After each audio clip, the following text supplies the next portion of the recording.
감사합니다. 자, 우리 3일 동안의 그 에너지를 모아서 우리 옆 사람과 인사할 때 참 잘 오셨습니다. 은혜 받읍시다. 인사하겠습니다. 참 잘 오셨습니다. 참 잘 오셨습니다. 참 잘 오셨습니다. 참 잘 오셨습니다. 감사합니다. 예, 감사합니다. 자, 오늘 본 말씀을 통해서 이삭을 바치다 라는 제목으로 은혜를 나누려고 합니다. 이 문장은 참 많은 목사님을 통해서 설교되어졌고, 특별히 이 창세기서를 많이 읽으신 분들은 너무나 잘 알고 있는 문장이라 생각합니다. 오늘 본문은 하나님께서 아브라함을 시험하시어서 그의 믿음을 달아보시는 그런 내용의 말씀이다 라고 볼 수가 있어요. 아브라함이 어떤 사람입니까? 창세기 12장 이 말씀에 보면 갈대아 우르에서 하나님의 부름을 받고, 당시 갈대아라는 이 바벨론의 화려한 문명과 안정적인 직업을 버리고 오직 하나님의 말씀 하나, 그것 붙잡고 한 번도 가지 않았던 미지의 세계를 오직 믿음으로 여행을 떠났던 믿음의 사람, 순종의 사람이라고 평가할 수 있습니다. 물론 이렇게 평가한다고 해서 그가 하나님 앞에서 완전한 믿음을 가졌느냐라고 묻는다면 그렇지는 않습니다. 왜냐하면 아브라함을 하나님께서 선택하실 때에 그가 완전한 인간이었기 때문에 선택한 것이 결코 아니기 때문입니다. 이는 그가 종교적으로 어떤 특별함이나 세상 속에서 어떤 탁월함을 가졌기 때문에 그의 조건을 보고 그를 선택하여 부르신 것이 절대 아니란 말이에요. 그러니 아브라함이 하나님의 말씀을 따랐지만 따르는 과정 속에서 실수가 참 많았던 거예요. 실수가 많다는 것은 우리와 똑같은 그가 어리석은 인간이라는 사실을 밝히 말해주는 것이죠. 그는 오히려 그의 가문과 그리고 조건을 본다면 이렇게 얘기할 수 있어요. 여러분들, 아브라함은 그의 아버지 데라와 함께 갈대아 우르에서 우상을 만들어 팔던 우상 장수였어요. 자, 아직 계명이 주어지지 않았지만 계명이 만일 주어진다면 지금 아브라함의 가문은 하나님 앞에 3대를 멸할 수밖에 없는 우상 가문이에요. 심판받아 죽어야 된다 이 말이죠. 자, 이것이 아브라함의 계보예요. 자, 그렇다면 사라는 칭찬받을 만하느냐? 사라는 이 역사적으로 하는 말씀을 기록을 찾아보면 매우 아름다운 여인임을 알 수 있어요. 그런데 그에게 문제가 있었죠. 그 당시 모든 결혼한 여인은 자녀를 낳을 수 있어야 됩니다. 이 사라는 그가 외모적으로는 상당히 탁월하고 아름답다라고 말할 수는 있지만 그는 불임 여성이었다 이 말이에요. 불임 여성은요, 어딜 가나 인정받지 못한 시대였다라는 거예요. 그러니 이 아브라함 가문에서 사라를 비록 며느리로 얻었다 할지라도 과연 그 아브라함 가문에서 사라를 인정해 줬겠느냐라는 사실도 우리가 생각해 볼 필요가 있어요. 지금도요, 불임 여성으로 인해서 정말 많은 가정들이 너무나 힘들어하고 아파하고 있잖아요. 그것이 이제 시간을 조금 더 거슬러 올라가서 여러분들 뭐 10년 전, 20년 전으로 올라가고 그리고 2000년 전 이전으로 1990년, 80년대로 올라간다 쳐도 여러분들 얼마나 많은 여성들이 이 불임으로 인해서 핍박을 받았는지 몰라요. 마치 그것을 죄악처럼 여겼다 이 말이에요. 그렇다면 수천 년을 거슬러 올라가서 사람들의 생각에 남존 여비의 사상을 갖고 있다라고 친다면 우리 사라라는 이 여인은 얼마나 많은 핸디캡을 가지고 있느냐 이 말입니다. 그 불임이라는 그 자체가 가장 큰 죄악이 될 수가 있다 이 말이에요. 그러니 그 당시 이 박복한 여인의 대표가 사라였다라고 말할 수 있습니다. 그러니 하나님께서 택한 이 아브라함 부부는 그들이 세상 속에서 어떤 특별한 혜택을 가지고 있거나 특별함을 지니 탁월한 부부가 아니었다라는 사실을 전제하고 있어요. 그런 사람들을 택하여서 하나님의 자녀로 삼은 것은 오히려 하나님이 얼마나 인간을 사랑하고 공평한지를 말씀해 주고 있다는 것을 우리는 생각해 볼 필요가 있는 것입니다. 자, 오직 이 아브라함 부부는요, 하나님의 말씀을 따를 때 가지고 있던 것이 무엇이면 오직 한 가지 믿음 하나밖에 없었다라는 거예요. 그 믿음이 하나님 앞에 얼마나 귀한 것이고 축복된 것인지를 아브라함을 통해서 설명해 주고자 했던 거예요. 세상에 어떤 가치를 인정받지 못해도, 그리고 세상에서 정말 손가락질 당해도, 세상에서 정말로 저주받은 사람이라고 그렇게 말한다 할지라도 하나님께서 그와 동행하시면 얼마나 위대한 인생을 살게 되어지는지를 아브라함 가정을 통해서 보여주신다라는 말씀입니다. 하나님은 불가능을 가능케 하시고, 그리고 저주를 축복으로 바꾸시는 하나님인 줄 믿으시기 바랍니다. 그러니 오늘 하나님께서 아브라함을 택한 것은 다 이유가 있다라는 것입니다. 하나님께서 그들의 부족함을 채우셨어요. 그리고 그들이 정말 부족한 가운데 가나안으로 따라가면서 그 어떤 불평, 불만을 적지 않았어요. 여러분들 생각해 보세요. 아브라함이라고 해도 여러분들 그 낯선 곳에 이방의 땅에 들어갈 때에 왜 속으로만 두려워하지 않고 또 하나님을 불평불만하지 않았겠습니까? 인간이기 때문에 저는 당연히 이와 같이 형편, 한마디로 가장 선진화된 문명에서 가장 후진화된 그런 문명도 없는 곳으로 들어갈 때에 사람으로서 너무나 불평이 많았을 거라 생각합니다. 목회자들도 불평불만이 많은데요. 여러분들 아브라함도 얼마나 불평불만이 많을까요? 그렇다 이 말이 인간 다 똑같다 이 말입니다. 그럼에도 불구하고 창세기에 아브라함을 언급할 때 불평불만했더라는 그런 단 한 구절과 그리고 그런 단어를 사용하지 않았다라는 것은 하나님께서 그들에게 복을 주셨다는 사실을 말해주고 있어요.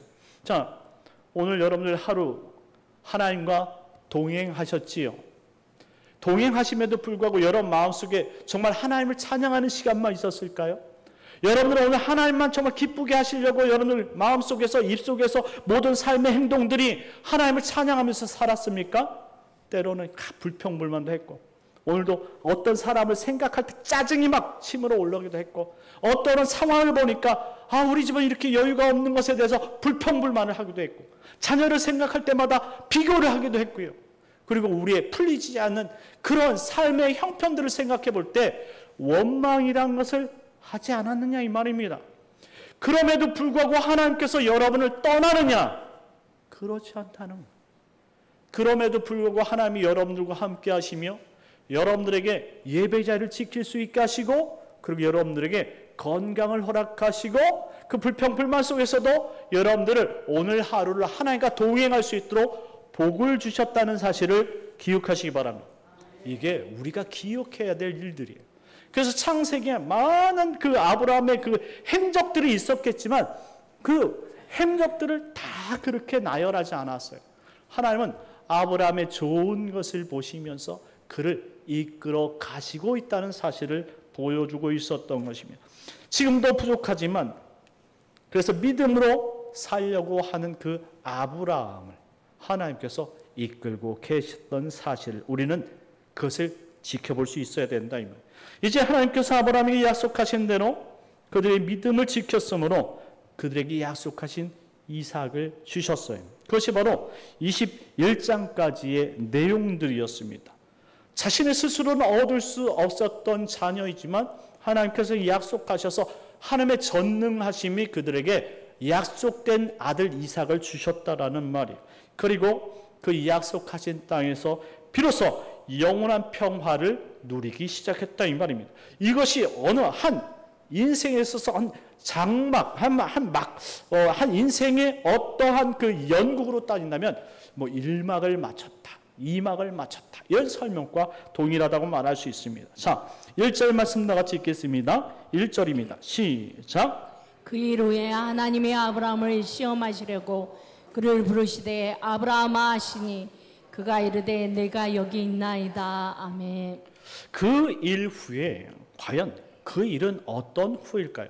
우리가 문맥을 쫓아보다 보면 바로 이 앞전 소급해서 창세기 21장 그리고 33절 이하의 말씀으로 생각해 볼 수 있죠.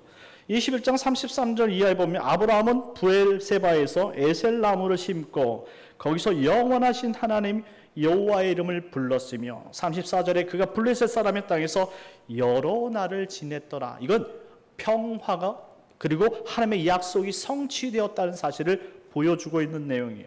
한마디로 그에게 이제 완전한 평안이 있었다, 이런 설명입니다. 자, 이와 같은 평안이 있을 때에 하나님께서 오늘 1절 말씀에 아브라함을 시험하시려고 라고 말씀합니다. 자, 이 시험하다라는 단어 나사는요, 우리가 일반적으로 생각하고 있는 사탄이 성도를 시험하는 유혹과 다른 단어예요. 이것은 영어의 테스트라는 단어예요. 한마디로 믿음의 성장을 비교해보고 그것을 경험해보고 그것을 깨닫게 하는 그런 시험이다, 이 말입니다. 한마디로 이 시험하다, 이 나사라는 단어는 그가 믿음의 성장을 이루었다라는 확정적인 표현을 쓰는 그런 문장의 단어예요. 한마디로 어느 정도 성장하지 않았으면 시험을 볼 필요가 없어요. 자, 우리 여기 대학교 교수님도 계시지만 우리 학생들은 중간고사가 있고 학기말고사가 있어요. 왜 중간고사를 보고 학기말고사를 볼까요? 많은 또 학교에서 대학생들은 중간고사는 그냥 레포트로 대신하고 학기말고사를 중점으로 보지 않습니까? 왜일까요? 그들이 그만큼 배웠기 때문이라는 거예요. 그리고 그들이 그만큼 수준이 올랐기 때문이라는 거예요. 그것을 그들에게 평가함으로 그들이 얼마나 자랑스러운 학생인지 어떤 수업을 받았는지 깨닫게 하기 위해서 테스트를 하는 거예요. 여러분들, 이 테스트를 하는 것이 그것을 꾸중하고 책망하려고 하는 것이 아니에요. 그 사람들이 어떤 존재라는 것을 그들 스스로 알게 하기 위해서 테스트한다, 이 말이에요. 이제 대학 4년을 마칠 때 그들이 대학 4년의 마지막 이 졸업 논문도 쓰고 그리고 졸업고사도 보고 이런 모든 것들이 그들이 충분한 자격을 갖췄다는 사실, 그 사실을 스스로 깨닫게 하기 위해서 테스트를 한다, 이 말이에요. 오늘 그러한 의미에서 테스트를 하는 것이지, 왜 하나님께서 이처럼 잘 살고 있는 그냥 이 아브라함을 왜 못 살게 굴어 이렇게 하셨던 일이 아니라는 말씀입니다. 자, 2절 말씀 다 같이 읽겠습니다. 2절입니다. 시작. 여호와께서 이르시되 내 아들 내 사랑하는 독자 이삭을 데리고 모리아 땅으로 가서 내가 내게 일러준 한 산 거기서 그를 번제로 드리라. 아멘. 하나님은 모리아 땅으로 가라라고 말씀합니다. 이삭을 그리고 번제로 드리고 오라라는 아주 힘든 숙제를 아브라함에게 건네줘요. 자, 우리가 테스트라는 단어를 이미 그가 자격을 얻었다라는 평가라고 친다면, 지금 하나님께서 이삭을 바쳐라 라고 말한 이유는 그가 바칠 수 있기 때문이라는 것을 전제하는 거예요.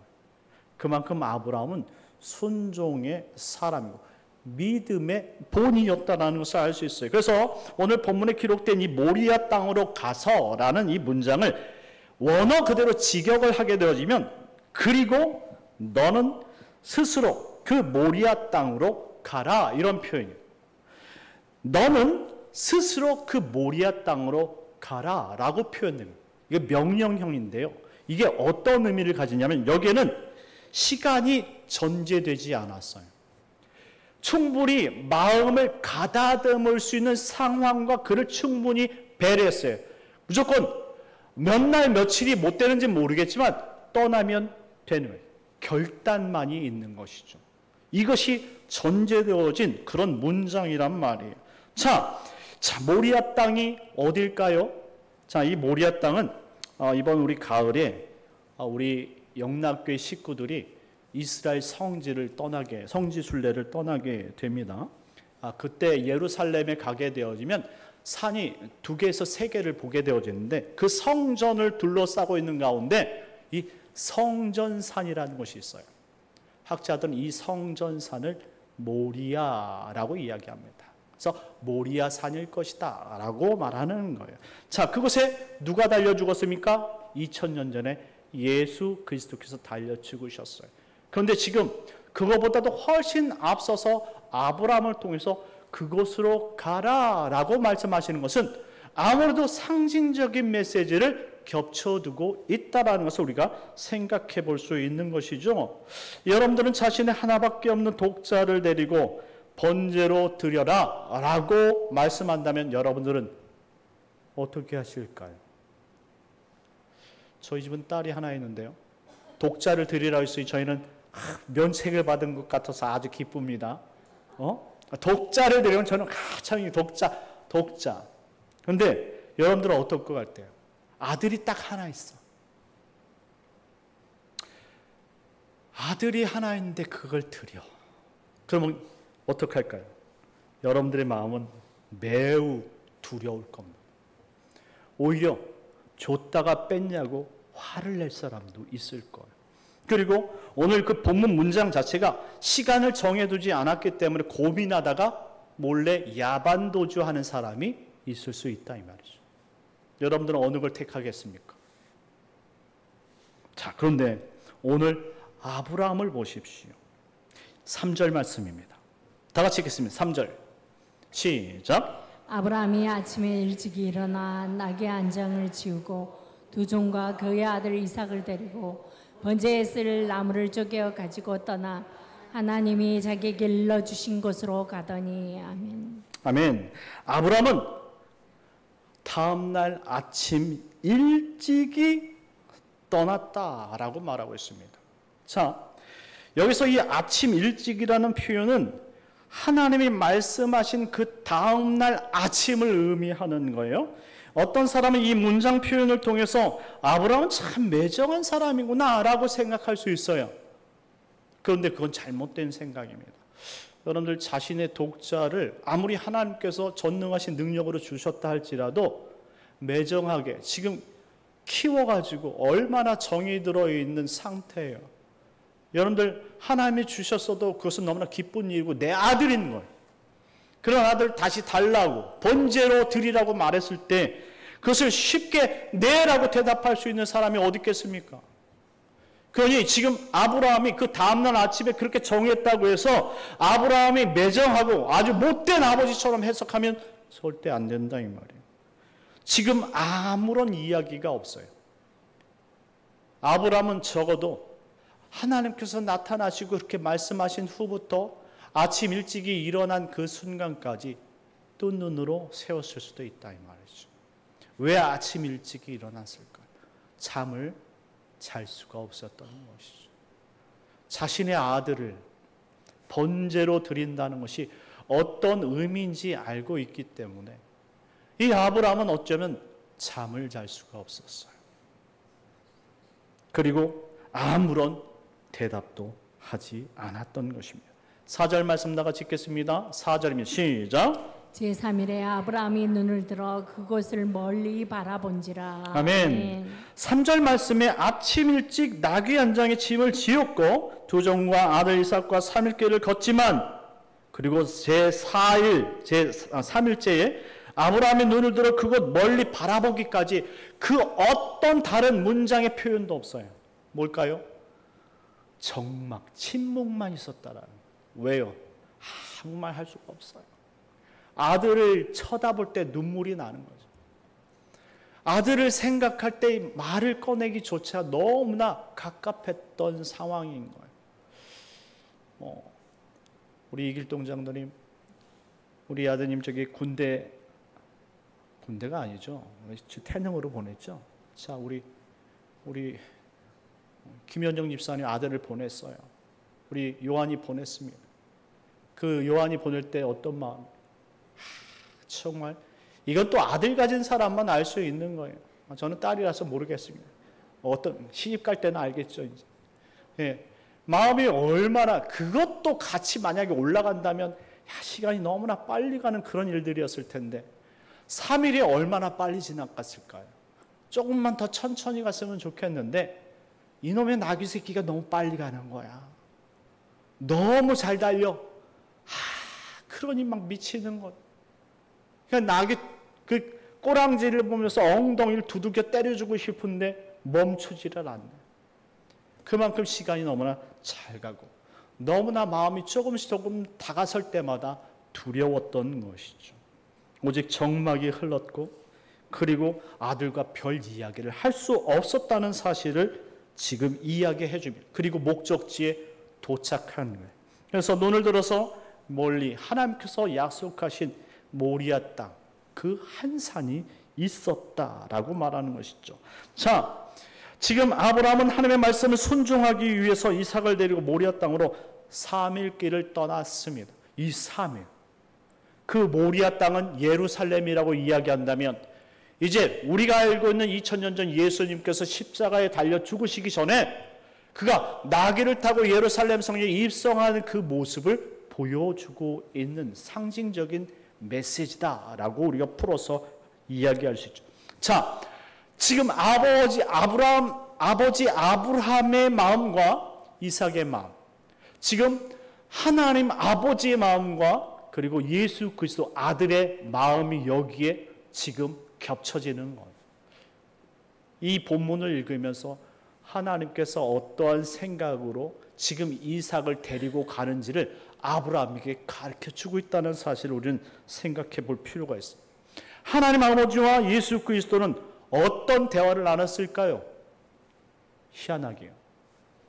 사복음서에 보면 하나님 아버지와 그리고 예수 그리스도가 십자가에 달려 죽으심을 당하실 까지 그 어떤 대화가 없고 적막이 흘렀다는 거예요.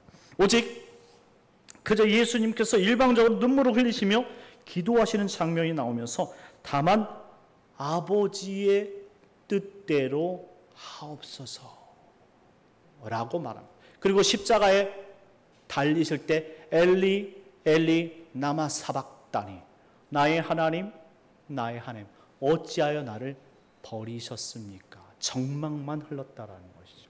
이게 아버지 하나님이 그를 죽여야 하는 그런 대속적 죽으심의 입장과 예수 그리스도가 그것을 알면서 죽어야 하는 그 십자가의 대속적 죽으심의 표현이 적막으로 나타나고 있다라는 거예요.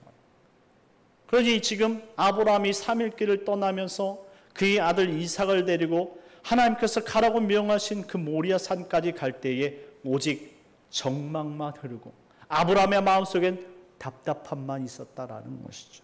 그 어떤 말도 꺼낼 수가 없었어요. 왜? 말을 꺼내면 울음이 터져 나올 것 같았으니까. 아버지 아브라함도 슬프고 아들 이삭도 슬펐던 거예요. 왜냐하면 그 다음 문장에 보면 이삭이 아브라함이 행하는 일들에 대해서 눈치를 채기 시작했기 때문입니다. 자, 지금 아브라함의 모습이 먼 미래의 십자가를 짊어지도록 예수님을 골고다의 자리까지 내모시는 하나님 아버지의 모습을 보여주고 있습니다. 지금 나귀를 타고 모리아 땅 하나님께서 계획하신 산까지 걸어가는 이삭의 모습은 먼 미래 예수님이 나귀를 타고 예루살렘 성에 입성하는 모습을 보여주고 있습니다. 이것이 바로 아브라함이 하나님께 보인 인간이 하나님께 드릴 수 있는 최고의 예배 모습이라는 사실, 자신의 분신인 아들을 드려 하나님께 바치려는 최고의 예배, 순종의 모습, 이것이 하나님의 진솔된 믿음이라는 사실이죠. 5절 6절 말씀 다 같이 읽겠습니다. 5절 6절 시작. 예, 아브라함이 종들에게 이르되 너희는 나귀와 함께 여기서 기다리라. 내가 이와 함께 저기 가서 예배하고 우리가 너희에게로 돌아오리라 하고 아브라함이 이에 번제 나무를 가져다가 그의 아들 이삭에게 지우고 자기는 불과 칼을 손에 들고 두 사람이 동행하더니 아멘. 아브라함은 이제 자신의 아들 이삭과 함께 산에 오르기 시작했어요. 그리고 아브라함이 이 6절 말씀에 보니까 번제 나무를 가져다가 그 아들 이삭에게 지웠다라고 말합니다. 이삭에게 지웠다라는 것은 이렇게 손으로 들게 간 것이 아니라 등에 매도록 했다라는. 자, 마치 골고다 언덕을 오르시는 예수님께서 십자가를 짊어지고 올라가는 모습을 지금 상징처럼 보여주고 있지 않습니까? 그리고 아버지 손에는 불과 칼을 손에 들었다라. 이 말은 아버지가 친히 아들 이삭을 죽이려 끌고 올라가고 있는 내 죽음으로 내모는 모습을 보여주고 있어요. 2000년 전 예수님께서 십자가 골고다에 오르실 때에 예수님께서 오르셨지만 하나님 아버지가 함께 하셨다는 사실을 우린 분명히 눈치채야 돼요. 하나님께서 힘을 주셨고 하나님께서 예수 그리스도께서 정말 십자가에 달리시기까지 그 달림의 장소까지 정말 최선의 힘을 다 빼서 올라 십자가에 한마디로 못 박히실 때까지 몰아붙이셨다 이 말이에요. 7절 말씀 다 같이 읽겠습니다. 7절입니다. 시작. 이삭이 그 아버지 아브라함에게 말하여 이르되 내 아버지여 하니 그가 이르되 내 아들아 내가 여기 있노라. 이삭이 이르되 불과 나무는 있거니와 번제할 어린 양은 어디 있나이까. 아멘. 아멘. 이 문장이 참 아버지 아브라함에게 얼마나 쓰렸을까요? 이삭이 그 아버지 아브라함에게 말하여 이르되 내 아버지여 하니 그가 이르되 내 아들아 내가 여기 있다. 얼마나 울고 싶었을까요? 이삭이 그때 이렇게 얘기합니다. 불과 나무는 있는데 번제할 어린 양은 어디 있습니까? 라는 거예요. 둘러보는데 어린 양이 없다라는 것이죠. 지금 이 상황을 보면 지금 하나님 앞에 진솔하게 살았던 아브라함이 얼마나 지금 이 모세가 그 율법을 통해서 이 제사법을 배우지 않았음에도 불구하고 하나님께서 진히 가르쳐준 제사법으로 번제를 드리고 있었다는 사실을 보여주고 있는 거예요. 이 사실은 먼 미래 태초의 아담에게서 똑같이 나타납니다. 한마디로 이 번제는 장차 이 땅에 오실 예수 그리스도에 대한 상징물로 나타나는데 그것이 믿는 자들의 구속의 방법으로 번제를 허락하셨다는 거예요. 그러니 그 당시 믿음을 가지고 하나님을 섬기는 모든 사람들은 번제를 드리고 있었음을 가르쳐주고 있어요. 그래서 아담으로 시작해서 노아에 이르니까 노아도 번제를 드리고 있었고 노아로 시작해서 지금 아브라함에서 아브라함 또한 번제를 드리고 있었던 모든 사람들이 피의 제사를 드리면서 하나님 앞에 나아갔다는 사실을 보여주고 있는 거예요. 지금 이것을 보고 자랐던 이삭 역시 지금 어린 양이 없다는 사실을 발견하고 지금 어린 양 어디 있습니까? 라고 물을 때에 아버지는 웁니다.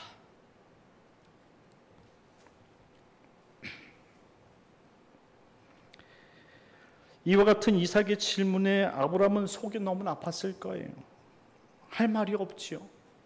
네가 그 번제 드릴 어린 양이란 말을 어떻게 할 수 있겠습니까? 8절 말씀에 내 아들아 번제할 어린 양은 하나님이 자기를 위하여 친히 준비하실 것이야. 이것이 그가 해줄 수 있는 위로의 말이었던 거예요. 하나님이 자기를 위해 준비한다. 특별히 히브리서 11장 19절 말씀에 보면 이 아브라함의 이와 같은 문장을 히브리서 기자는 아브라함은 하나님의 능히 이삭을 죽은 자 가운데서 다시 살리실 줄 생각하였다라고 문장을 번역합니다. 이게 무슨 말이냐면 바로 아브라함이 이삭을 거기까지 끌고 왔고 그리고 지금 죽이려고 할 때에 지금 믿음으로 하나님의 말씀을 그냥 눈 딱 감고 순종하려는 그 순간이 분명히 내가 죽이면 하나님께서 다시 살려주실 것을 믿었다라고 표현하는 거예요. 이제 아브라함은 이삭을 결박했고 제단나무 위에 올려놓았어요. 9절 10절 말씀 다 같이 읽겠습니다. 9절 10절 시작. 하나님이 그에게 일러주신 곳에 이른지라 이에 아브라함이 그곳에 제단을 쌓고 나무를 벌려 놓고 그의 아들 이삭을 결박하여 제단나무 위에 넣고 손을 내밀어 칼을 잡고 그 아들을 잡으려 하니. 아멘. 이제부터 그 이야기를 꺼낸 후부터 아브라함은 더 시간이 길어지면 길어질수록 고통스러우니까 아주 짧고 간결하게 죽이려고 시작했어요. 아브라함의 믿음이 여기서 등장하는 거예요. 시간을 끌면 끌고 그 다음에 이삭이 버티고 눈물을 흘리면 더 이상 진행할 수가 없으니까 그냥 이삭을 결박하고 제단 위 나무에 올려놓고 바로 죽이려고 했다 이 말이에요. 이것이 아브라함이 가졌던 최고의 믿음이라는 것이죠. 이때 하나님께서 역사하신 줄 믿으시기 바랍니다. 11절 말씀입니다. 다 같이 읽겠습니다. 시작. 여호와의 사자가 하늘에서부터 그를 불러 이르시되 아브라함아 아브라함아 하시는지라 아브라함이 이르되 내가 여기 있나이다 하매. 자, 죽이려고 하는 그 순간 하나님이 그 마음을 읽었다 이 말이에요. 손에 들어가는 순간 그것을 찌를 줄 알고 하나님께서 아브라함아 아브라함아 말리셨던 거예요. 히브리 언어 가운데 문장과 단어가 중복이 되어지면 최상급 강조라고 말씀을 드렸죠. 급하게 하나님께서 그의 손을 붙잡았다 이 말이에요. 아브라함이 대단합니다. 그냥 말씀을 들은 대로 그냥 순종을 했던 거예요. 순종의 결과 12절 말씀 다 같이 읽겠습니다. 12절 시작. 사자가 이르시되 그 아이에게 내 손을 대지 말라. 그에게 아무 일도 하지 말라. 내가 내 아들 내 독자까지도 내게 아끼지 아니하였으니 내가 이제야 내가 하나님을 경외하는 줄을 아노라. 아멘. 내가 이제야 내가 하나님을 경외하는 줄을 아노라. 여태까지 하나님을 최선으로 모시고 살던 그 아브라함을 마지막 죽음에 이르러서야 비로소 네가 나를 경외한 줄 알았다라고 표현합니다. 이삭은 아브라함의 대속모래예요. 한마디로 아브라함의 생명은 이삭 다음 세대의 가치가 있는 거예요. 자, 우리 어른은요, 다음 세대를 넣으면 우리는 하나님 부르시면 우리가 부름을 받고 가잖아요. 그럼 우리가 끝이 아니에요. 우리의 유전자를 받은 다음 생명, 자녀들이 이 땅을 대신 살아가는 거예요. 그러니 왜 우리가 자녀들을 예수에 믿는 신앙을 줘야 되는 줄 아십니까? 내가 지켜온 이 땅에서 믿음을 지킨 것처럼 너는 아버지의 아들로서, 어머니의 아들로서, 아버지의 딸로서, 어머니의 딸로서 신앙을 그 자리에서 지켜야 된다는 책임을 물려줘. 이것이 생명을 물려주는 거예요. 그럴 때 우리가 영원한 생명을 이어받았다라고 말할 수 있는 것이죠. 그때 자신을 죽일 때 하나님께서 역사하시면서 네가 믿음이 있구나라고 표현하는 거예요. 사랑하는 성도 여러분, 말씀을 맺겠습니다. 우리가 이 땅에서 죽지 않으면 하나님께서 우리에게 과연 믿음을 인정해 줄지 모르겠습니다. 아직도 내가 살아있다면 하나님을 영광스럽고 하나님을 만족시킬 만한 그 어떤 것도 행할 수 없다라는 거예요. 우리가 예수 안에서 죽을 때에 우리가 참된 믿음을 갖게 되는 줄 믿으시기 바랍니다. 예수 안에 죽을 때에 우리에게 다음 세대가 있는 것이고, 예수 안에서 죽을 때 우리에게 미래가 있는 거예요. 내가 예수 안에서 철저하게 회개하고 예수 안에서 우리가 정말 죽어서 주님 뜻대로 살 때 우리 다음 세대에게 생명과 희망이 있는 줄 믿으시기 바랍니다. 여러분의 인생을 주님께 맡기십시오. 주님을 위해 사십시오.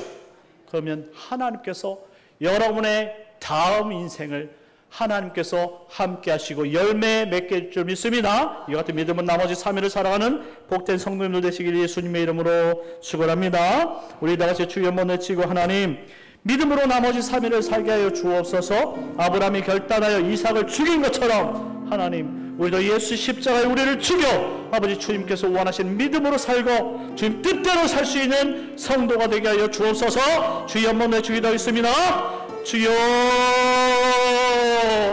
하나님 아버지, 오늘 아브라함의 아버지 그 생명과 같은 아버지 이삭을 아버지 십자가에 내어 죽음으로 말미암아 아버지 아브라함의 참된 믿음이 다시 살아나고 이삭도 살아나고 영원한 생명을 받은 것처럼 하나님 아버지 우리가 주님 앞에 죽을 때에 예수 이름으로 죽어낼 때에 하나님 아버지 우리 가정이 살고 우리 다음 세대가 살고 우리 살고 우리 사명이 사는 줄 믿사오니 하나님 예수 위에 우리가 온전히 십자가에 박히고 주님 뜻대로 살아갈 수 있는 거룩한 백성들 되게 하여 주시옵소서. 나머지 3일로 주님 따라가게 해 주옵소서. 우리의 신앙을 다음 세대에게 물려줄 수 있도록 은혜를 내주시옵시고 주의 믿음이 아니면 따라가지 않고 믿음으로 살 수 있는 저희들 되게 하여 주시옵소서. 오 하나님 은혜 내려주실 줄 믿습니다.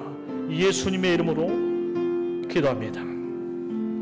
참 좋으신 하나님 은혜를 감사합니다. 오늘 아브라함이 모리아 땅에서 이삭을 죽이는 사건을 보면서 하나님 우리가 주님 안에 죽을 때에 하나님을 온전히 믿는다고 칭찬받는 것처럼 하나님 우리의 믿음을 살리기 위해 예수 안에서 언제나 죽고 주님만이 살아날 수 있는 놀라운 은혜의 역사가 있게 하여 주시옵소서. 하나님 우리 자녀들을 하나님 아버지 살려주시옵시고 아버지 우리 가정이 다시 일어설 수 있도록 하나님 모든 것을 주 예수께 맡길 수 있는 우리 가정이 되게 하여 주시옵소서.